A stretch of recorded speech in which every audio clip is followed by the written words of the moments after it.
From young teenage love that persists through decades to love that is suddenly found much later in life. It is a story that's been told time and time again in this franchise, often united by tragedy and loss. Perhaps it's not always been so obvious, but what makes Star Wars the perfect environment to tell such a story? Love at any age. I love that. I love that. And and I write here on the current topic. Love does give solace after tragedy, right? Like, I think that Absolutely. that's a big part of it.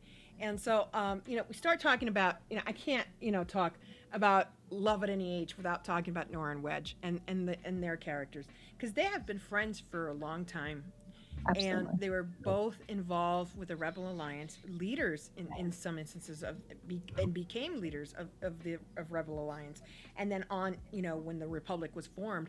I mean, Wedge Antilles was the chancellor, if you will, of the Starlight Academy, which trained all of the Republic Navy pilots and all that kind of stuff. Right.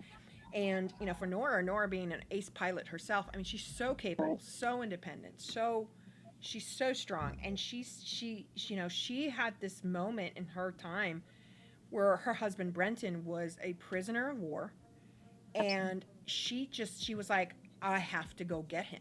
Go find him. She did not sit back and let anybody else try to find him Mhm. or anything like No. that. She knew that wasn't going to happen. She was like, No. I got to roll up my sleeves. I got to get in there and I got to go get my husband. And, Right. at the heartbreak of her son, Yeah.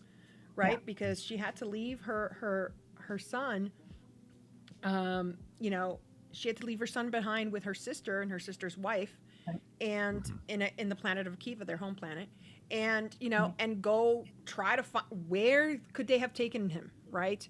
Um, Right. because she felt so strongly about bringing him back to her child. Like, it was really for her kid. Everything she did was for Temin. Right. It wasn't just that she loved Brenton and she wanted her husband back, but it was really Right. just she wanted her son's father back. Um, Family unit. yeah, the Yeah. family unit to be Yeah. together. Nora's driven by purpose. I Yes. feel that she locks in on a golden truth, and that's it. She'll die for it. And I think Yeah. that's her strength of her character too. And I think that's what connects her so much with Wedge. I mean, I think only he could understand her as the Hmm. years go on. Yeah. Um, she has to be with a like-minded individual, And Yeah. we someone who do, I gets it. think they do share same values uh, Absolutely. with their loyalties, with how Hmm. they are about family. That's why he was so adoptive with Temin. Yes. Absolutely. And he was like his child, though Right. a step, Yeah. not in his eyes. So the Yes. Right. loss, you know, The loss is felt on both by both. Yeah. by And Absolutely. both, and but and will bind them yeah. And for those folks and that, yeah, go ahead. come between them, perhaps in Yeah. some way. And for those of you guys that may not know, when we talk about Tem and Wexley, he has this nickname known Snap. Snap Wexley Hmm. was a character in The Rise of Skywalker, and he Right. was one of Poe's dearest friends. So Poe Dameron grew up with him. Hmm. Right. And Poe Dameron grew up with Norra and Wedge, as his, who he looked up to, and Poe Right. Dameron, watched his buddy Snap be killed in Yeah. that battle Yeah. over Exegol. Hmm. Right. So tragedy all around in that sense, not just for Norra and Wedge, but for Poe Right. as one of his dearest and closest, right? Um, Yeah. and all, I mean, for Poe, it's every person that was lost in all the battles, Battle of Crate, the Battle of Exile, for Poe, they're all his like he's really chosen the resistance. I mean, he followed Leia from the Republic Right. Navy to build the Mm. resistance. Right. Mm. He really takes the resistance as kind of like his pseudo family, like that. Those people are his brothers and sisters, right? So for him, Right. it was also a very big loss. So for those of you that don't know, when we talk about Temin Wexley, that is Nora's son by her first husband, and Right. a pivotal character in the sequels, but also just in general in the books and all that kind of stuff, specifically Aftermath, where we meet him at like 13, 14. Um, Absolutely. yeah. So, You know, talk a little bit about why is finding love after that such a tragedy thing like this. You know, uh, I because think, I think that's an important point. well, I think because Norra and Wedge go through so much pain, you need to be with someone who understands the depth of that pain. Yeah. It's a language that they could navigate through. Yeah. They could speak honestly and openly to one another, but I don't think Mhm. they're bound by wounds. I think there's an absolute love. They grew up in love. They grew up in love for the democracy, for the Mm. resistance. That's what really binds them. Righteousness, right? Yeah. Yeah, absolutely, absolutely. And Yes. they were driven by the cause. Yeah. And I think Nora is a little more maybe driven by anger than Wedge.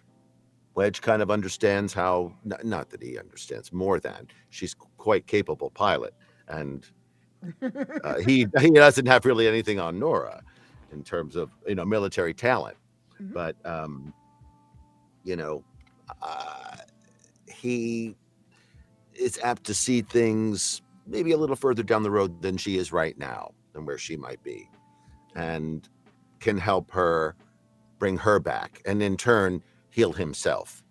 Absolutely. He has a very big heart, I've come to Yeah. learn, Yes. and very deep, uh, thinker, and he's not your typical dude.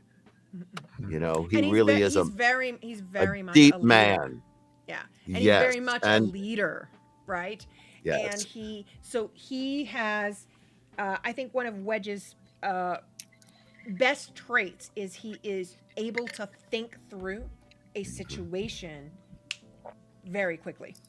But he mhm, thinks it through and he reacts with calm and collectiveness, right? mhm. He's not a hothead. Yeah, He's not a hothead, right? And no. he's very much in that moment and he's very much also 5 moments ahead of it, right? Like, Mhm. Right. yeah, so he can see. And in our movie, you know, uh there's so much connectivity that's going to develop with Wedge and Ben, and also Norra with Ben. Yeah, Because, primarily I want to say that 10, 11, and 12, and this is not news to anybody, is kind of the story of Ben Solo's atonement yes. for all the His things. his Hmm. atonement tour. Hmm. Yeah, his Yeah. atonement for all the atrocities that he may have not done all of them himself, but he sat back and let happen, right? Like Hmm. like the Hosnian cataclysm and all that kind of stuff. Like you saw him just sitting there watching the bombs come through and just Right. destroy those worlds, Yeah, right? So I feel like for him, for Wedge, it's important to kind of see Ben um, come back. I think he also just he has such a love for Han and he has such a love for Leia. Both of them do. They served those people for a long, long time as part of the Rebel Alliance, and so mm, I think there's a deep loyalty in Norra and Wedge. yeah, But Yeah. Nora's going through it. yeah. It's not very easy Yeah. for her. Yeah, Wedge right now is a little more apt to not cut him a break, but be more understanding of, well, he's come back. There is Right. some light there. Whereas maybe in episode 10, Nora's Mhm. just like, no, I want nothing to do with that mother. Right. Yeah. Right. If Well, I see him, I'll kill him. Yeah. That's it. Yeah. love and hate exist on the same frequency, Back to and that. There we are. and I Full think circle. there's and Norra feels it right underneath her skin, especially in our scenes, Wedge. Yeah. Yeah. Well, it's still raw. Yeah. It's Yeah. still She's raw. a mother. Yeah. That She's phrase a mother. oh, she's a mother. All right. No, She I is think definitely that a mother. there's definitely a maternal aspect that makes you think of Yeah. I gave life and life ended, and Yeah. it's a life that I created, as Norra. So I feel that she's very aware of that. So I don't think she could easily walk away. No, Yeah. No, no, no, but no. Or she is definitely. I mean, like for her, I mean, it's still very raw, because Yeah, I mean, absolutely. especially in episode 10 where we pick up. I mean, literally right after episode 9. So Right. these events are just days, you know. Absolutely. So she's still very. I mean, it's a She's still bleeding green wound. with it. Yeah. Yep. It's a bleeding wound. It hasn't scabbed up. It hasn't, No. it hasn't been triaged. It's still bleeding wound. And I think, Absolutely. especially because Tammin, who in that timeline of at the end of episode 9, he's now much older and he's married, Right. and he had a child coming. So Right. I could say that. That's stupid. Nora's gonna be a grandma. She's gonna be a great grandma. I could just see it, because she's just such a someone you look up to. Anybody could look up to her in that sense. Yeah. All right, so let me see. I think one of the things that I also want to talk about when it comes to love at any age, I can't really, flipping it back down to like teenagers, right? So this is Poe. This is Poe Dameron, and I mean, Tony, you didn't know this story either, because of course it wasn't really. I mean, it wasn't really even delved in or touched upon. There was maybe a little hint of it in the Rise of Skywalker, but Poe had a torrid love affair with Zorii Bliss for several years. That started as a young teenager. He was 16 years old when he met her. And it was one of those things where it's like this first love, forever love kind of thing, where it's just this torch that he's carried. And he, but in very similar to Rey, where he may have loved Zorii, but he's not willing to give up his principles and his own ideals and what he wants for himself. I think that a lot of people totally miss that, right? In Poe, we didn't get to see that part, the parallels between Poe and Rey, right? Mm-hmm. Right. Yeah. So I think so many people really just have no idea of the depths of the feelings that exist between Poe and Zorii, and how traumatic their separation was, their coming together was. It was surrounded. Zori's mom was not a good person. Well, they were there for each other when no one else really was, right? I mean, they gave each other that space to see one another at that age when you need that as a young adult. Yeah. And their I think bond runs deep. Yeah, they really do. And I think why do you think Poe chose? Because he left her in a fabulous book that everybody should read. It's called Poe Dameron, Free Fall. It's an actual novel that kind of details all of this history between them. But at the end of that novel, I'm gonna spoil it a bit. At the end of that novel, I have to. But at the end of that novel, Poe chooses to go and join the Republic Navy, and he makes that choice, and he kind of he says, "Come with me." Yeah. Why do you think he chose that when Zorii says, "No, I can't. This is my life here. I can't," and he still goes. Why do you think he chose to go?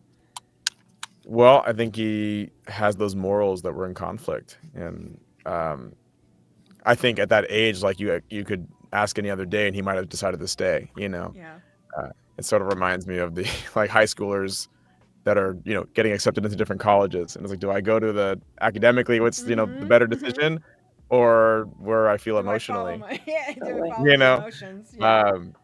And who knows? Time of day could have changed that answer, but I think that he had very deep moral ties, and being around that criminal world just wasn't for him. I think she was the reason why he was there. Yeah. It wasn't the other 100%. thing. Yeah. 100%. And I think at some point it just maybe was overbearing, and he needed that structure. He needed that environment where he could grow. And I think a lot of it just has to. I mean, he comes from absolute heroes in the Rebel Alliance. His father, which served with Norra and Wedge, Poe Dameron, and also his mother Shara Bey, who was an ace A-wing pilot. So they serve together. He comes from that, right? And I think there's a lot of influence, and it speaks a little bit about. I want to say that it speaks to the fact that your children kind of they kind of do what you do, right? They look at that, and they're in some ways or another want to be like their mom and dad, right? Like and so I think that was a strong pull for Poe as well. Right. Sure. Yeah. Agreed. Yeah. And what do you think? I mean, from your from Poe's point of view, why did Zorii believe she could never be good enough to be, with a Navy pilot? Why do you think she believed that? Gosh, from Poe's point of view, I don't know. I mean, gosh, I think that there was probably a lot of frustration from his point of view. Why it's such an obvious, why would you rather be come do good things as opposed to bad things? Yeah. It seems but like I a think, no-brainer to him, right? From his point of view, yeah. But I think that we all know our insecurities better than anyone, and I think that there's probably a lot of judgment from Poe on Zori's side, or at least imagining, that there would be judgment. I'm not worthy to be. I'm. This is my world. I'm a spice runner. How could I be around people who enforce the law? Which that he wasn't saying things like that to my knowledge, but no, he wasn't. Right. Yeah. So it's Zori's own self-doubt, right? Like her own insecurities, I think. Right? Absolutely. Yeah. And like, which we all experience. We all do, right? Like, so we all have insecurities about ourselves. We all have insecurities about being with someone. Are they right? Are they right for us? Are they going to treat us well? Are they going to, are they going to like support us through, what we choose as our careers? I mean, this is all relatable stuff. I mean, raise your hand if you've been in this once or twice in your life in that kind of situation, right? Yes. So that's always like, but what do you think why do you think Poe finally decides, like, towards the end of 9 and as we move into 10, we clearly see that he still holds that torch for her. And it's never gone away, right? Like, and why do you think he still has that? He still has that, like, that's the girl that got, or like, that's the one that got away, or I mean, I think it goes to what I mentioned earlier, that they were the only ones giving each other that spotlight at that time, because Poe's parents went around where his mother died early and his dad was in depression, and and Zori's mom just wanted her to be the replacement, take over my Ziva 2.0, right? Yeah. They were the only people seeing each other and giving each other that space to have their own identity. And so I think that after stepping away and having time to grow in their respective fields, or at least Poe joining the military and being able to come back now with a clearer mind and not being so, having time to heal, from his loss. Yes. Right. Parents. Yes. So.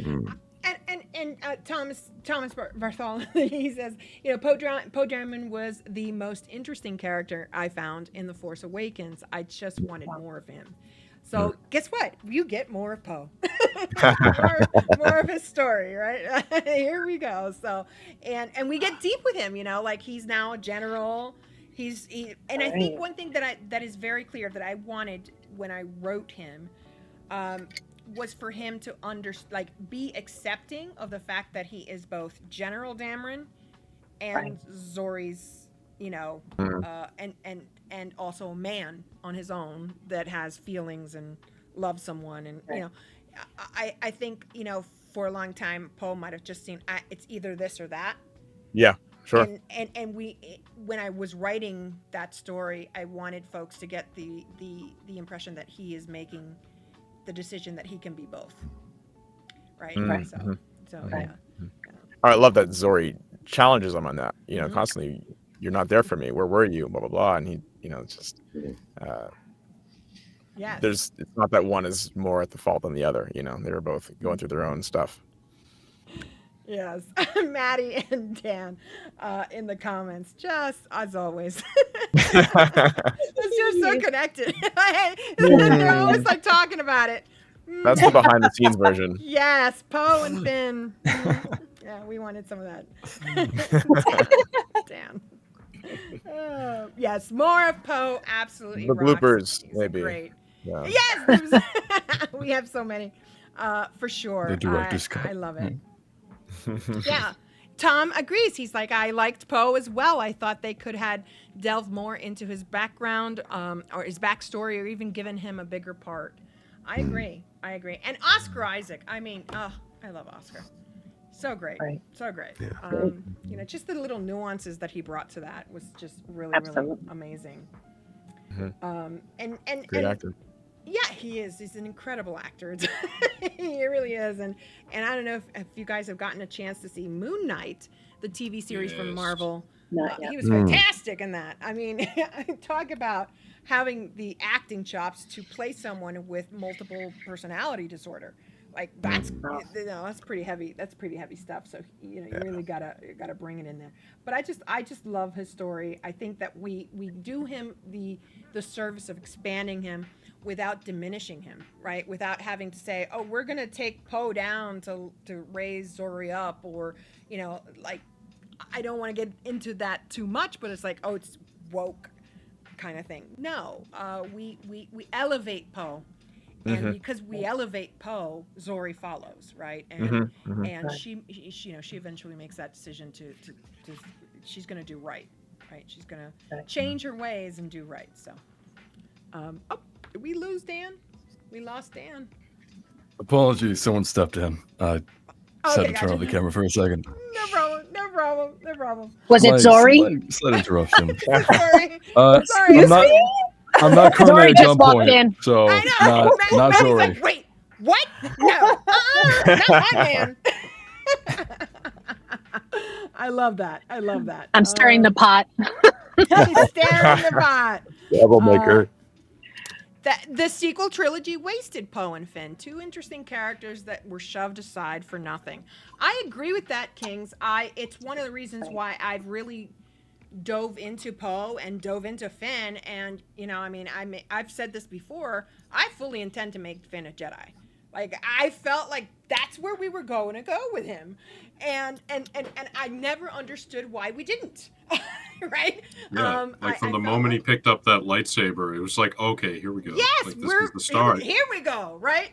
And especially in the way that J.J. Abrams set him up in 7, it was so great, just with the lightsaber, and when Ben is like, that lightsaber belongs to me, and he's just like, oh yeah, come get it. Right? I was just like, yes, Right. Oh, that was so great. Yes, like That was one of my favorite parts. First watching it, I was so excited because all right, yes, Finn is my favorite character. Finn is your favorite. Aw, Finn is your I love favorite Finn. character. Yeah, Finn is And a great I character. felt bad because I feel like the blowback from him and Rose in 8 is why he was basically like not even in 9. Like he was just so shoved to the side, and she was in what 3 seconds of the movie or something. 3 Like it was seconds, just, and it was like. sad. And it was like we left them where we were wondering if they were going to be a couple, if they were going to get together, whatever the case may be. And then it was like, okay, where did that go? Did that also get dropped? Yeah, gone. Right along with Snoke's corpse? I mean, Right? Stormtrooper turned Jedi is such an amazing concept. That would I have think been that's great. so great. And they just Right? dropped the ball. They really did. Yeah. Yeah. And you have That's a Kings. shame. You have a lot of people who agree with you on that. In our cast, I mean, that's the great thing about us as a cast, right? Like we have nearly 40 people in here, and everybody has they come from. We have sequel haters to sequel absolute lovers, and everybody in between. We have people who don't like the prequels. Which I never understand that. Like I can't. But Do we have Jar Jar fans? Or I just know me? them. Jar Jar haters. Right? But we can just all come to, I think the most beautiful part about it is we just all come together and chat about Star Wars, and we're so positive in it and united, and I love that. Yeah, for sure. I loved Rose, and again, another character who could have done more. Absolutely, I felt Kelly, and can we say poor Kelly Marie? She really got the bad side of this fandom thrown at her. You know, not all of us are like that, absolutely. I think she spoke But about it a little bit too. Like it she became did. such a thing. She had to speak out Yeah. about it. Yeah. And she shut down her socials and stuff for a Yeah, while. all It of was them. really sad. Yeah, all of them. Yeah. Wow. And you know, I mean, Daisy Ridley got some of that too. She had to shut down her Instagram for a bit with some of that backlash that was thrown at her. You know, I mean, just because to people- criticize the story and the writing of the characters is one thing, but it was so much racism and Especially sexism, and it was actors, disgusting. yeah. Like, don't even.